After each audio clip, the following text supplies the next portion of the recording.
That's the one. Yeah. Good luck, brother. Kia ora team, and welcome back to Big Boys Boxing. Today will be a preview and prediction for the only two heavyweight fights I can find that are worth looking out for this weekend.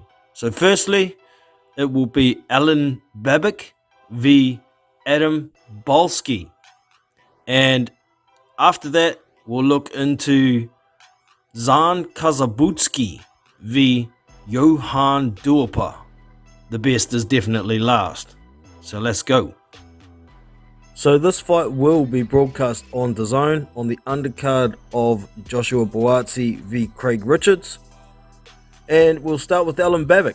He is 10-0 with 10 knockouts. He is 6'1" and 34 years of age. This dude is an entertainment machine, but possibly a train wreck waiting to happen when he faces some decent opponents. He's still on his way up, and like I say, he is an entertainment machine. He comes forward throwing punches non-stop. I've always thought if it goes past round 4, this guy's going to be in trouble. So this fight is going to be a 12-rounder. I think it's his first scheduled 12-rounder. And his opponent is Adam Belski, a Polish fighter. He is 16-1. But don't let the record fool you. He hasn't really faced anybody. Okay?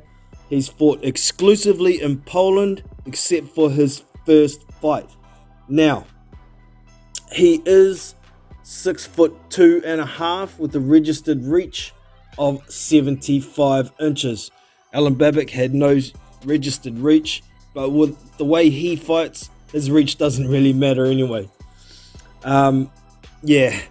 There's pretty much nobody on this guy's record that you would recognize.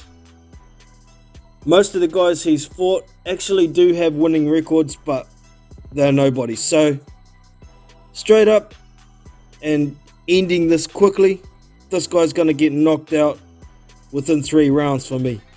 Simple as that. So, it's a showcase fight. So now moving on to something that's worth going into a little more depth. Zan Kazabutsuki is going to be stepping up and facing Johann Dorpa. Now, Zan Kazabutsuki is 17-0. He is from Kazakhstan. He's 33 years of age. He is a southpaw and he is 6'3". Hasn't really made a mark at the heavyweight division yet. Hasn't really had the opportunities. Couple of names on his record you will recognize is Joey Deweyko, who he stopped in 2 rounds. I remember seeing that fight. Joey was way out of shape and way outclassed in this fight. Another name you would recognize on his resume is Kamil Sokolovsky. He stopped him in the 10th round of 10. His last fight was against Alexis Garcia. Alexis Garcia at the time was 11-0, and he also stopped him in 5 rounds. There are a few of his fights available on YouTube if you want to go and check him out, because I suspect many of you haven't seen Zan Kazabutsuki. The Alexis Garcia and Joey Deweyko full fights are on YouTube, so go check it out. Now, this guy was a pretty decent amateur as well. He beat Fraser Clark in the amateurs. He also beats Guido Vianello, so a couple of names there that you'd recognize. He pretty much can do most things. He's got good punch selection. He moves his upper body very well. He doesn't bounce on his toes a lot, but he can move his feet very quickly when he wants to as well. So I think Johann Dorpa is really going to have some problems with this guy. So the opponent, who has been round the block, to be fair, Johann Dorpa is 39-6. Still got a pretty decent record, really. He is from France. He is 41 years old. Old as dirt. He's orthodox. He's 6'5" with an 82.5 reach. So he's going to have a reach advantage over Kazabutsuki, to be expected, as Kazabutsuki's only 6'3" with no registered reach. But, Johann Dorpa's been there, done that. He's fought a lot of top 10 guys. He's lost to most of them. To this day, his best win, in my opinion, is Robert Helenius. And that fight was years ago. In that fight, Dorpa was getting tagged up.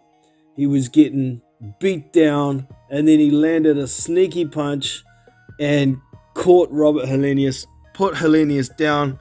He stood up and stumbled all over the place, fell onto the ropes, and the ref stopped the fight. But Dorpa has challenged for a world title as well against Deontay Wilder. We also saw him in a fight against Alexander Bevick not too long ago, where he got sparkoed. But to be fair, in that fight, he was replacing Deontay Wilder, who pulled out of the fight due to Alexander Bevick failing a drugs test. But he took the fight on a day's notice, fought in his tennis shoes, and got knocked out. So the dude's got balls, to say the least. He does have some power still, and you know what they say about heavyweights, the power is the last to go. So Kazabutsuki's going to have to be a little bit careful, probably only early on. But yeah, I don't think he'll put up too much of a fight. It still is a step up for Kazabutsuki. I think to date his best opponent is either going to be Kamil Sokolovsky or Joey Dwayko. So it's still a step up, and it definitely has name recognition. So this fight is going to be in Germany. I'm sure it's going to be broadcast there. Whether it's going to make it onto some kind of global TV is yet to be determined. I don't know yet. So I will be keeping my eye out though. I definitely want to see how Kazabutsuki looks against a bigger, more experienced opponent. And this fight, believe it or not, is for the vacant WBC International Heavyweight title. So when Kazabutsuki wins this fight, he should pop into the WBC rankings with that trinket belt, and he'll get to move forward. So my prediction for the fight, I think Kazabutsuki's gonna get Johann Dorpa out of there in 3 to 4 rounds. I'll say round 4, just to pick one to be specific. So let me know how you think this fight's gonna go, and the Babic v Belski fight. I think that other one is only going to go 2 rounds. I think Babic's going to stop him in the second. And like I say, I think Kazabutsuki's going to stop Dorpa in the 4th in this one. So let us know your thoughts, and we'll get some conversation going. Don't forget to hit the thumbs up on your way out. Subscribe to the channel, and I will catch you next time around. I'm Jono from Big Boys Boxing, and I'm out. See you!